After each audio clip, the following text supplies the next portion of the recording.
তাদের বার উঠিয়ে এই হেলিকপ্টারে নাকি বলে টাটা দিছে। এখন তাতে নাকি তার অন্যায় হয়েছে, এই জন্যে তাকে গ্রেপ্তার করিয়া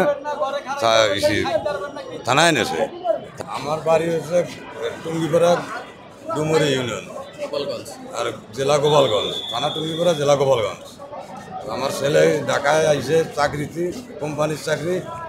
আসার পর ওই ছাদের উপর উঠছে, এই গ্যাঞ্জাম হচ্ছে, ছাদের উপর উঠছে, ছাদের উপর উঠিয়ে এই হেলিকপ্টারে নাকি বলে টাটা দিছে। এখন তাতে নাকি তার অন্যায় হয়েছে, এই জন্যে তাকে গ্রেপ্তার করিয়া থানায় এনেছে। থানায় নিলে মালিক তারে গেছে আনতে, তা মালিকরি কইছে যে না, আমরা এই মুহূর্তে দিতে পারবো না, তোমরা কোর্টের মাধ্যমে যাই নিয়ে এসো। তার পথে কোর্টে আইসে, আজকে আমরা ধরেছি। এখন আজকে স্যার তো না মঞ্জুর করছে। আচ্ছা, এই ঘটনাটা হচ্ছে ভাটারা থানার। আচ্ছা, আমার যে আসামি সেটি হচ্ছে যে ভাটারা থানার মামলা 29 নম্বর যে মামলা, তার 11 নম্বর আসামি।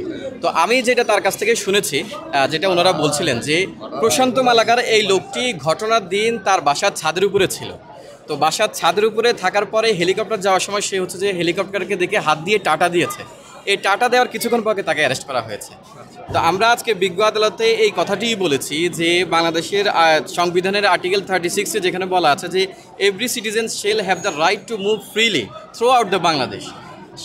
সুতরাং যদি এমন হয় যে আমি আমার বাসার ছাদের উপরে উঠতে পারবো না, এটা যদি বেআইনি হয়, তাহলে আমি আমার বাসার ছাদে অটোমেটিক্যালি এমনি তালা মেরে দিব। এই কথাটা বলেছে বিজ্ঞ আদালত, আমাদের কথা শুনেছে, শোনানোর পরে সন্তুষ্ট হয়ে জামিন আবেদন নামঞ্জুর করে দিয়েছে।